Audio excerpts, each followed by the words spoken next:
एक दाल makhani. Okay. Veg sandwich with the cheese, carrot juice and French fries. Na na na na na na. മിണ്ടേ ready. കലാബോധമില്ലാത്ത Deka. Coming, eh? ഒന്നാമത്തെ പ്രശ്നം ഇക്കെ അവളും തമ്മിൽ നല്ല ജോഡിയല്ല. കാഴ്ചയിലല്ല ഞാൻ പറഞ്ഞത്. പണം, സ്വഭാവം എല്ലാത്തിലും ഒരു പൊരുത്തക്കേട്. ഓ ഈ പൊട്ടിന് റോഷ്നി എന്ന് വെച്ച ജീവന. പിന്നെ അവളും സീരിയസാ.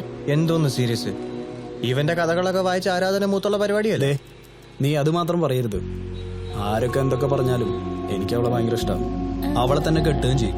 ടോപ്പിക് മാറ്റ് മാപ്പിള സാർ ரொம்ப സീരിയസ് ആയിട്ട്. Maximum 3 days. Yeah. പൊളിച്ചോ? Sure, sir. ആരാടാ? ആരാ? Okay. ആരത് പറ? Done. Okay. Thank you, sir. Bye. Customer അടി 30 ലക്ഷത്തിന്റെ ഒരു പോളിസി കെട്ടിയേപ്പിച്ചിട്ടുണ്ട്. ഈ മാസത്തെ ടാർഗറ്റ് തികഞ്ഞാലുണ്ടല്ലോ, ലോട്ടറിയാ മോനെ, ലോട്ടറി. മിടുക്കൻ. എത്ര കറങ്ങി നടന്നാലും അവൻ അവന്റെ കാര്യങ്ങൾ നടത്തുന്നുണ്ട്. അങ്ങനെ പോകുന്നു. ഇവിടെ ചിലരുണ്ട്. നോട്ടം കണ്ടില്ലേ? ഒറ്റ കുത്തുവെച്ചാൻ തോന്നുന്നുണ്ട്. പാവം, മോടി. ഓട്ടടി. ഒരു പണി എടുക്കണ്ട. ചെലവിന് തരാൻ ഞാനുള്ള കൊണ്ട് രക്ഷപ്പെട്ടു. എടി എഴുത്ത് എന്ന് പറയുന്ന സാധനം പിടിച്ചു കുലുക്കുമ്പോ വരുന്നതല്ല, മൂഡ് വേണം, മൂഡ്. ഒലക്കേട. പബ്ലിഷ് ചെയ്ത കഥയുടെ പൈസ വരുമ്പോ അന്ന് തന്നെ നിന്റെ കടം ഞാൻ തിരിച്ചു തരും. അത് നിന്റെ മറ്റവ കൊടുത്താ മതി. എഴുത്താശാൻ ഒന്നും ചെയ്യണ്ട. നല്ല സുന്ദരം കഥകൾ എഴുതിയാ മതി. ആജീവനെന്ന ചെലവിന് ഞാൻ തന്നോളാം. ഉത്തരവ്. ഏയ്, ഫോണോമേനിയ, ഒന്ന് വാടേ. എന്നും വരുന്നോണ്ട് മുറ്റത്തെ മുല്ലേക്ക് സ്മെല്ലൊന്നും ഇല്ലടേ. നോ ഡാർലിംഗ്, ഒരു മിനിറ്റ്. മണിക്കൂർ ഒന്നായി.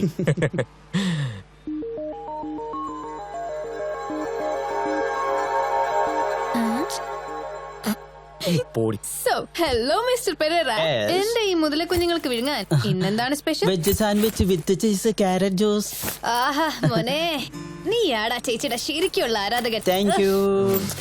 നീ ഗിറ്റാർ താഴെ വെക്കില്ലേ? കാരണം എന്റെ കവചമണ്ഡലം പോലെ ഇതും തൂക്കി നടന്ന് നടുകൂനി പോ. നോക്കിക്കോ മോനെ, രണ്ട് കാര്യങ്ങൾ പറയാണ്ട്. ഒന്നാമത്, ഇത് ഗിറ്റാർ അല്ല, യൂക്കലേലയാ. ഇത് ഐറ്റം വേറെ. രണ്ടാമത്, കർണന്റെ കവച മണ്ഡലമല്ല, കവച കുണ്ടലം. കുറുക്കന്റെ കൂ. പിന്നെ ആഫ്റ്റർ ഓൾ നീയല്ലല്ലോ, ഞാനല്ലേ ഇത് ചുമക്കുന്നേ. ആ. അപ്പൊ മിസ്റ്റർ പെരേറ, വാട്ട് സ്പെഷ്യൽ?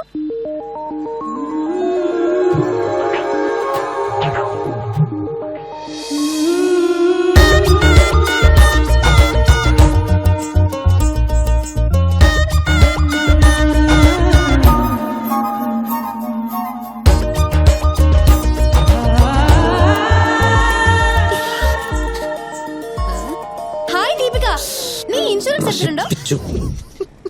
ഇല്ലെങ്കിൽ മാസടവില്ലാത്തൊരു ഇൻഷുറൻസ് വരുന്നുണ്ട്. ഞാൻ പറയാം വിശദമായിട്ട്. നിനക്ക് ഞാൻ വെച്ചിട്ടുണ്ട്. എടി അച്ചായത്തി, നിന്റെ ഈ കുരിശുമോതിരം മാത്രം മതിയടി നിന്നെ തിരിച്ചറിയാൻ. ഓഹോ, നീ എന്താ ഇവിടെ? പിന്നെ ഇത് നിങ്ങൾക്ക് മാത്രം വന്നിരിക്കുന്ന സ്ഥലമല്ലേ, ഞങ്ങളെ കൂടെ ഒന്ന് ഇരുന്നോട്ടെ സാറേ. ജോണിച്ചൻ അല്ലേ? Hey, hi. ഇവിടത്തല്ലേ ഇന്ന്? ഹോ, ഒരാഴ്ചയായിട്ട് ഇവളെന്നെ ശല്യപ്പെടുത്തിക്കൊണ്ടിരിക്കുക. ഇവളെങ്ങനെ കല്യാണം കഴിഞ്ഞ എന്നെ മുടിപ്പിക്കോ? ചാൻസ് ഉണ്ട്. ദേ, എല്ലാവരും പരിചയപ്പെട്ടോ, ഇതാണ് എന്റെ വുഡ് ബി ജോണി സഗ്രിയ, മാധ്യമ പ്രവർത്തകനാ, സൂക്ഷിച്ചോണേ. Hello, Paul Centurion. Hi, Fazal. ആഹാ, എന്താ ശരി. വർഗീസ് പണിക്കർ. വർഗീസ് പണിക്കരോ? ഹാ, സങ്കരയിന. പിന്നെ ഇവരെ കുറിച്ച് കുറച്ചുകൂടി വിശദമായിട്ട് പറയുകയാണെങ്കിൽ, ഒരു പറ്റം തൊഴിൽ രഹിതരായ ചെറുപ്പക്കാരുടെ സന്നദ്ധ സംഘടനയാണ്. സിനിമാ കമ്പനി എന്നാണ് നാട്ടുകാരിട്ടിരിക്കുന്ന പേര്. ദേ, ഈ ജോണിച്ചൻ റമോൺ സിനിമക്കാരനാട്ടോ അല്ലേ? മതിയടി, അവരോട് സ്വസ്ഥമായിട്ടിരിക്കട്ടെ. ഞങ്ങളൊപ്പം കൂടുന്നോ? അത് പിന്നെ ആവാലോ. തൽക്കാലം ഞാൻ ഈ അച്ഛന്റെ കാശ് ഒന്നും മുടിപ്പിച്ചിട്ടുണ്ട്. അതെ, ഇന്ന് വൈകുന്നേരത്തെ ഫംഗ്ഷൻ ഇവരെ കൂടി വിളിച്ചോണം, അങ്കിൾ പ്രത്യേകം പറഞ്ഞതാ. എന്ത്? Okay, okay, bye. അപ്പൊ ഞങ്ങൾ അപ്പുറത്തുണ്ട്. ബൈ. എക്സ്ക്യൂസ് മീ, ജോണിക്കുട്ടി, ഇവിടെ അടുത്താണോ താമസം? ഏത് പത്രത്തിലാ വർക്ക് ചെയ്യുന്നത്? പത്രത്തിലല്ല, ചാനലില.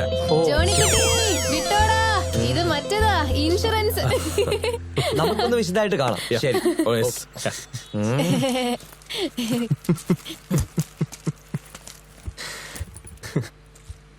നല്ല ജോഡി. അപ്പൊ നിനക്ക് നല്ല ജോഡികളെ കണ്ടാലും തിരിച്ചറിയാം അല്ലേ? അതെ, ഞാൻ പറയാൻ വിട്ടുപോയതാ. ഇന്ന് ഓണറങ്കിളുടെ ആന്റിയുടെയും 40th വെഡിങ് ആനിവേഴ്സറിയാ. നിങ്ങളെയും വിളിച്ചോണ്ടല്ലെന്ന് ഓർഡർ. വന്നോണേ. അപ്പൊ കഴിഞ്ഞ മാസം ഉണ്ടായിരുന്നോ? തിന്നാ മാത്രം പോരാ, കാര്യോ അറിയണം. ഉഫ്, അത് ആന്റിയുടെ ബർത്ത്ഡേ, ഇന്ന് വെഡിങ് ആനിവേഴ്സറി. ആ, വന്നോണേ. പ്രാർത്ഥിക്കാൻ ഓരോരുത്തർക്കും ഓരോ കാരണങ്ങൾ.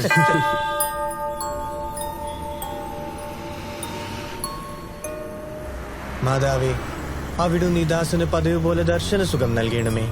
ഈ കാര്യത്തിന് മാത്രം ദൈവവിശ്വാസിയായവനോടൊന്നും ഒരിക്കലും ദേഷ്യം തോന്നരുതേ. ആമീൻ. കോർപ്പറേഷൻ കൊടുക്കടാ വണ്ടി, കൊതുവെല്ലാം ചാവട്ടെ. Mister Paul, മുന്നിലൊരു വളവുണ്ട്.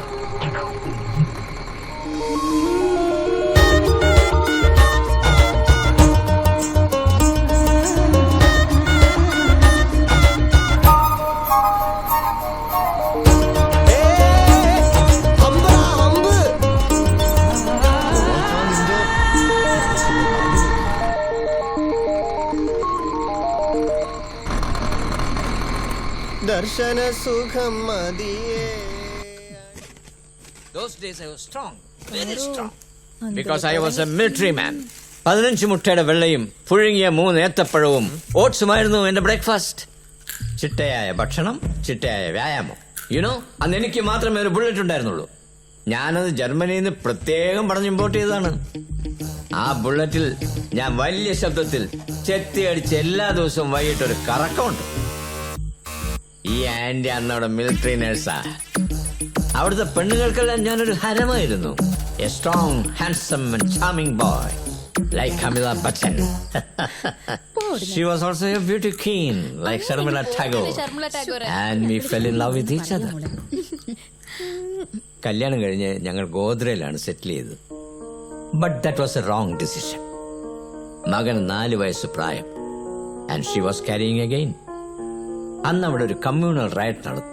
In 1984 March, around 150 people were brutally killed and we also suffered. We lost our child. ആ കലാപത്തിന്റെ നടുവിലെവിടെയോ ഞങ്ങൾക്ക് ഞങ്ങളുടെ മകനെ നഷ്ടപ്പെട്ടു. It has been 25 years now and still we are hopeful. അവൻ വരും. അപ്പോ ആന്റി ക്യാരി ചെയ്ത രണ്ടാമത്തെ കുട്ടിയോ? മകനെ നഷ്ടപ്പെട്ട ഷോക്കിൽ ആ കുട്ടി അബോട്ടായി. Such horrible days. പക്ഷെ ഇപ്പം ഞങ്ങൾക്ക് വിഷമമില്ല. ഈ പെൺകുട്ടികളെ പേയിങ് ഗസ്റ്റുകളായിട്ടല്ല, ഞങ്ങളുടെ സ്വന്തം മക്കളായിട്ടാണ് കാണുന്നത്. What?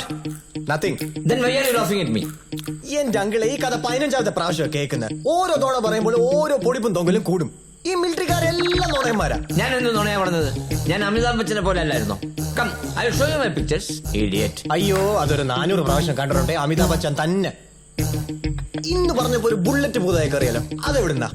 No, ബുള്ളറ്റ് എനിക്ക് ഉണ്ടായിരുന്നു, ഇമ്പോർട്ടഡ് ഫ്രം ജർമ്മനി.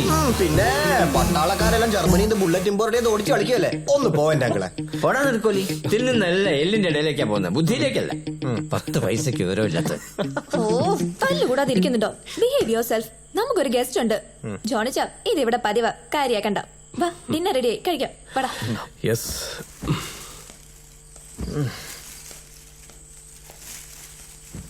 ശോഭിക്കുന്ന യൗവനം മിസ്റ്റർ അമിതാഭ് ബച്ചൻ.